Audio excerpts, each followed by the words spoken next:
Good morning दोस्तों। तो मेरे चैनल में आने के लिए बहुत बहुत शुक्रिया। तो जैसे कि आप those who are following me in Instagram, आप लोग जानते हो कि I am planning for Arunachal trip. पिछले बार 2022 की फरवरी की तरह इस बार का भी अरुणाचल का ट्रिप थोड़ा यूनिक ही होने वाला है।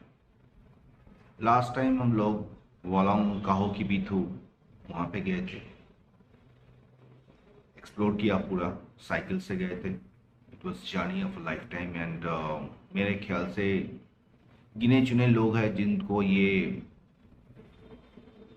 मौका मिलता है वहाँ पे जाके वैसे एक्सप्लोर करने करने के लिए जैसे एक्सप्लोर हम लोगों ने किया था। तो this time around I am planning for a much longer trip. Actually मैं जो जा रहा हूँ इस बार ट्रांस अरुणाचल हाईवे कवर करने के लिए, पूरा नहीं लेकिन major part of it cover करने की कोशिश करूँगा। मेरा जर्नी फिर से वही डिब्रूगढ़ से ही शुरू होगा। डिब्रूगढ़ से शुरू होके हम लोग स्टार्ट करके अरुणाचल में एंटर करेंगे नमसाई में by the Dirak gate. Dirak check post में एंटर करके हम लोग गोल्डन पैगोडा तक जाएंगे। गोल्डन पैगोडा देख के हम लोग परशुराम कुंड में हमारा पहला स्टेज खत्म होगा। ये पूरा रास्ता 1650 किलोमीटर की है, जिसको हम लोगों ने 8 स्टेज में डिवाइड किया है। इन 8 स्टेज में 7 स्टेज आपका अरुणाचल में है, असम अरुणाचल मिला के। एक स्टेज जो है वो असम और वेस्ट बंगाल में है, क्योंकि हमारा रूट खत्म होता है न्यू अलीपुरद्वार में।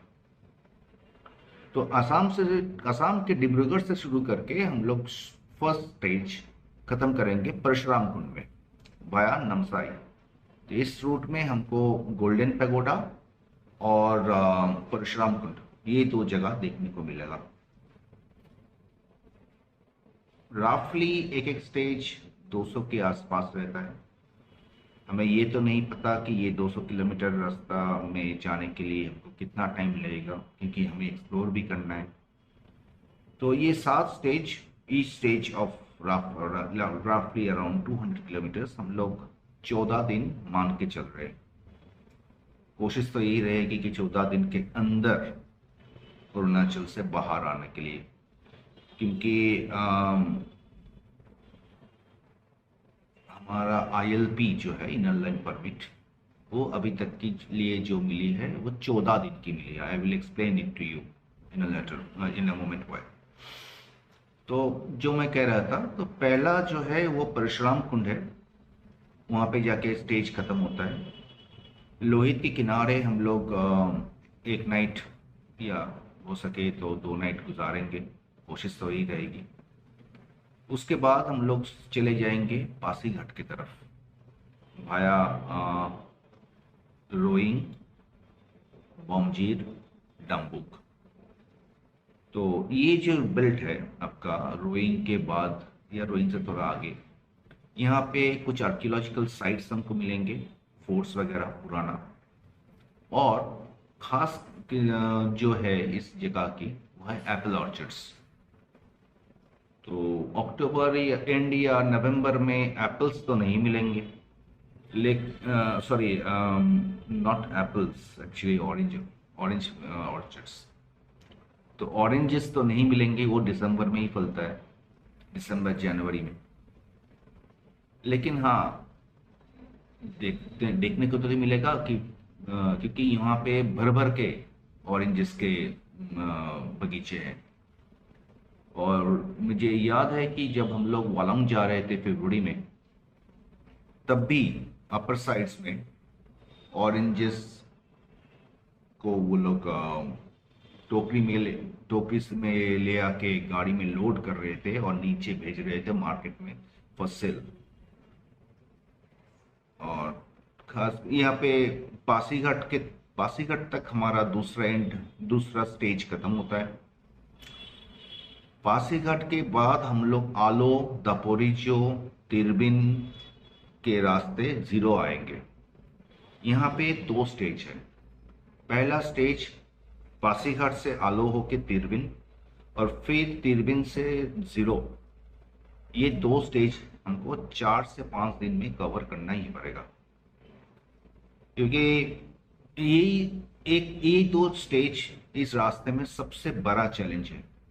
क्योंकि जीरो से आलो ये जो रास्ता है, ये करीब 300 किलोमीटर की रास्ता, 300 से थोड़ा ज़्यादा होगा। ये रास्ता थोड़ा अनचार्टेड, आई वुड नॉट से uncharted, अनप्रिपेयर्ड I would say brother. इस रास्ते में कभी भी कुछ भी हो सकता है, जितना मैंने देखा है यूट्यूब में और जितना मैंने पढ़ा है। क्योंकि ये this stretch of TRH, trans Arunachal highway, is yet to be completed, and if it rains it gets full of slush।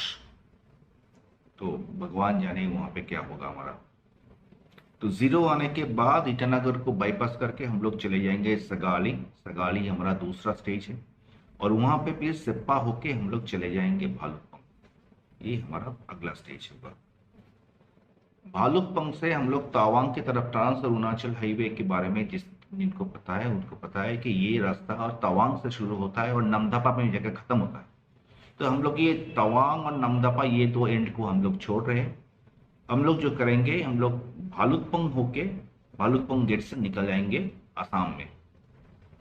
ये भालुकपोंग तक की रास्ता हमको पड़ेगा 1000 किलोमीटर से थोड़ा ज्यादा। हमारे पास ILP है जो मिला है, मैंने पहले भी कहा 14 दिन का मिला है। अब 14 दिन के बाद अगर वहां पे आप रहोगे तो हो सकता है आपको जुर्माना भी भरना पड़ेगा। इसलिए हम लोगों का कोशिश होगा कि we will not go be that adventurous, and we will try our level best to complete this 1000 kilometers, 1000+ kilometres. जितना भी हो सके फोटो शोटो खींच के हम लोग वीडियो बना के हम लोग ये 1000+ किलोमीटर्स को कंप्लीट करने की कोशिश करेंगे। एक ही प्रॉब्लम मैंने देखा है इस अरुणाचल के टूर में, लास्ट टाइम भी देखा था, कि ये इस नॉर्थ ईस्ट का ये स्टेट, या फिर मिजोरम में भी देखा है। ये दो स्टेट, मैं मेघालय कभी नहीं गया, मैं बोल नहीं सकता। पढ़ा तो बहुत कुछ है लेकिन बोल नहीं सकता। लेकिन मिजोरम और अरुणाचल, ये दो स्टेट में बारिश का कोई ठिकाना नहीं है। साल में 12 महीना होता है, और मान के चलो कि 12 महीना ही रेनी सीजन है। उसमें अगर बारिश ना होता है तो ये आपके लिए बोनस है। हाँ, विंटर में सर्दी बहुत आएगा, सर्दी के मारे जम जाओगे। हो सकता है अगर नसीब खराब हो तो उसके साथ बारिश भी आएगा। अगर बारिश ना हो तो ये आपके लिए बोनस है। ये मान के चलो, दुख नहीं होगा, इतना बोल सकते हैं भाई। तो इसीलिए मेरा जो कैमरा का इक्विपमेंट है, तो ये पूरा जो रूट है इसको हम कवर कैसे करेंगे। डॉक्यूमेंट्री बनाने के लिए जो जा रहे हैं, प्राइमरीली साइकिलिंग है, ठीक है, cycling will be our mode of transport. we will not put on in any hotels or homestays that we have decided। हमारा कोशिश यही रहेगा कि हम लोग टेंट में रहे, खर्चा बचाने के लिए ऑफ कोर्स अपना कुकिंग भी जितना हो सके खुद ही बना ले। थोड़ा बहुत क्या ड्राई फ्रूट्स कैरी करेंगे और क्या, और जो बैकअप है, पावर बैकअप है, पावर बैंक के भरोसे हम लोग चलेंगे।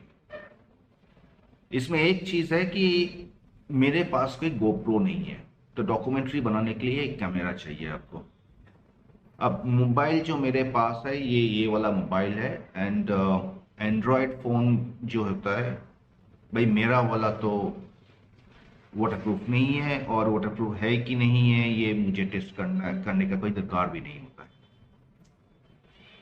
मेरे पास एक एक्शन कैमरा है YI की, वो भी आउट ऑफ द बॉक्स, आपका वाटर प्रूफ नहीं है। गोप्रो मेरा नहीं है। तो आई हैव डिसाइडेड कि I will be using my existing point and shoot. एक कैनन पावर शॉट G7X है मेरा, उसी को मैं यूज़ करूँगा। उसके साथ एक ट्राइपॉड बैठा के उसी को यूज़ करूँगा। इसमें सुविधा एक ही होगा, एक प्राइम कैमरा रहेगा मेरे पास जिसका रेजोल्यूशन काफ़ी अच्छा है, फोटोग्राफी बहुत अच्छी होती है। वीडियो फुल एचडी के ऊपर नहीं चलता है, लेकिन फुल एचडी मेरे लिए काफ़ी है भाई। 10 घंटे का रिकॉर्ड कर देगा वीडियो, इनफ। सिर्फ उसको चार्ज देना है, जिसका पावर बैटरी रिक्वायरमेंट भी कम होता है। क्योंकि मेरा जो एक्शन कैमरा है उसका एक ही प्रॉब्लम है, अगर बारिश में अगर आपको यूज़ करना है तो आप यूज़ नहीं कर सकते। उसको बॉक्स में डालना पड़ता है, और बॉक्स में डालोगे तो कोई साउंड जो आएगा, वो जो रिकॉर्ड करेगा, इट्स अनयूजेबल। आप उसको यूज़ ही नहीं कर सकते, और अगर आप डालोगे तो उसका कोई मतलब नहीं होता है। तो इससे तो अच्छा है भाई, बारिश के लिए जो होगा देखा जाएगा, अपना पॉइंट एंड शूट यूज़ करो। एक प्राइम कैमरा यूज़ करना मेरे लिए बेहतर रहेगा, बाकी राम भरोसे देखा जाएगा। तो अरुणाचल में जाने के लिए अगर आप कोई भी मोड में अरुणाचल जा रहे हो ना, एक चीज़ का ध्यान रखना भाई, आप पहले से ये चीज़ बना लेना। ये होता है ILP, इनर लाइन परमिट। ये इनर लाइन परमिट आप लोग पहले से ऑनलाइन बना लेना, गूगल में सर्च करोगे तो आपको मिल जाएगा। यहाँ पे अगर आप देख रहे हो तो यहाँ पे मेरा ये है, जिस जिस डिस्ट्रिक्ट में मैं जा रहा हूँ सारा डिस्ट्रिक्ट का नाम लिखा हुआ है। आपको सिर्फ सारा डिस्ट्रिक्ट का नाम लिखा होता है। ये लोग अभी तक दे रहे 14 दिन का ILP, 14 डेज का ILP ये लोग वन टाइम इशू कर रहे हैं। इसको लेके आप अरुणाचल में एंटर कर लोगे तो if you need to extend this ILP, आपको कोई प्रॉब्लम नहीं होगा। वहाँ पे आप इसको एक्सटेंड कर सकते हो, आप उसको फ्रेश अप्लाई कर सकते हो। वहाँ पे जो टाउन वगैरह है, वहाँ पे लोकल जो अथॉरिटीज़ है उनके पास जाके आप एक्सटेंड करा सकते हो। उसका कोई ज़्यादा फॉर्मेलिटीज़ नहीं होता है, बस आपका ID देखेगा वो लोग, जिस ID का डिटेल्स यहाँ पे आप दे रहे हो वही देखेगा, और कुछ नहीं। आधार कार्ड, पासपोर्ट दिखाने का कोई दरकार नहीं है बाबा। इंडियन सिटीजन हो, Aadhaar card, voter card, driving licence, enough. इन लोगों के लिए इनफ है। बस यही है कि अपना एक इंडिया में इंडियन सिटीजन कौन कौन जा रहा है वहाँ पे, उसका एक रिकॉर्ड वो लोग रख रहा है। इसलिए रखना पड़ रहा है क्योंकि अभी चाइनीज क्लेम्स की वजह से एक न्यूसेंस होते रखा है। चीनी वाले क्लेम कर रहे हैं कि अरुणाचल उनका है, जबकि हमारा गवर्नमेंट है वहाँ पे। व्हाटएवर, वो तो अलग टॉपिक बन गया। इसके लिए ही ILP का चक्कर अभी तक बना हुआ है।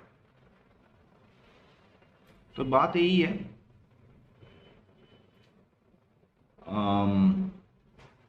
बस ऐसा ही। 24 तारीख हम लोग स्टार्ट कर रहे हैं। ILP खत्म होगा मेरा 8 नवंबर। 8 नवंबर मुझे भालुकपोंग से निकल के असम में एंटर हो जाना है। असम में ILP का कोई चक्कर नहीं है, तो असम में हम आराम से घूम सकते हैं।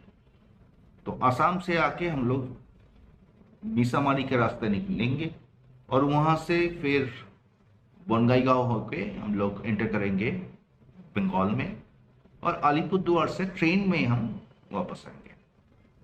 तो यहाँ पे दो चीज़ है, मैं तो साइकिल लेके जा रहा हूँ, तो साइकिल फ्लाइट में आप कैसे ले जाओगे और ट्रेन से कैसे ले आओगे भैया। ट्रेन वाली वीडियो, ट्रेन में हम लोग कैसे ले जा रहे, हम लोग अक्टूबर में ट्रैवल किया था, 2-3 बार किया मैंने।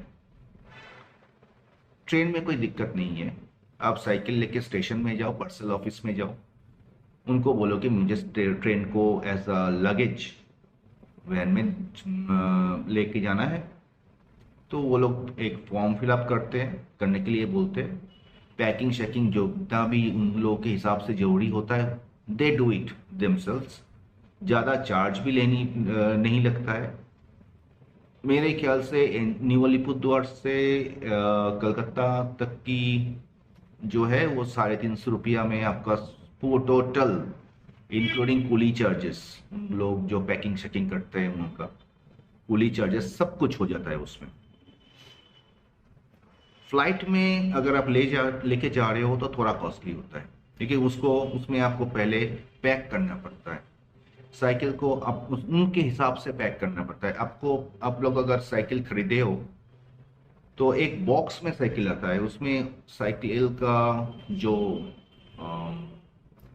पैडल्स है, जो कि आपकी हैंडल बार है और फ्रंट व्हील है, इन 3 चीज़ों को वो लोग निकाल के आपके पास भेजते हैं। इसे कहते हैं सेमी असेंबल्ड साइकिल। तो इसी तरह एक बॉक्स में, कार्डबोर्ड के बॉक्स में आपको डाल के उनको देना पड़ेगा, यही बोल के कि ये स्पोर्ट्स इक्विपमेंट है। और स्पोर्ट्स इक्विपमेंट का आपको एक डिक्लेरेशन फॉर्म आपको जहाँ पे आप अपना चेकिंग बैगेज डाल रहे हो वहाँ पे देना पड़ेगा। वो डिक्लेरेशन की यही कि आपको आपने सही तरह से पैक किया है और इसमें कोई लिथियम आयन बैटरी वाली चीज़ें नहीं होती है। मान लो साइकिल का जो लाइट होता है, जो साइकिल कंप्यूटर होता है, जो कोई पावर बैंक उसमें नहीं है, ये सारी चीज़ें आपको बोलना पड़ता है कि ये इलेक्ट्रॉनिक्स गुड्स आप कैरी करोगे आपको कैरी ऑन लगेज में। चेक इन लगेज जो कि साइकिल भी बेली में जाएगा फ्लाइट की, तो उसमें नहीं आना चाहिए। बस यही बात का ध्यान रखें, वरना CISF आपका साइकिल को उतार देगा बेल्ट से और फिर हो सकता है आप पहुंचो, आपका सामान नहीं पहुंचे। बस यही बात है। इनका चार्जेस थोड़ा ज़्यादा होता है। इंडिगो शायद 1200 से 1000 से 1200 रुपया लेता है। और कुछ एक्स्ट्रा एक्सेस बैगेज हो जो जा जाता है आपका, तो 15 किलो से ऊपर जितना ऊपर होगा उस हिसाब से चार्जेस आपको बढ़ देना पड़ता है।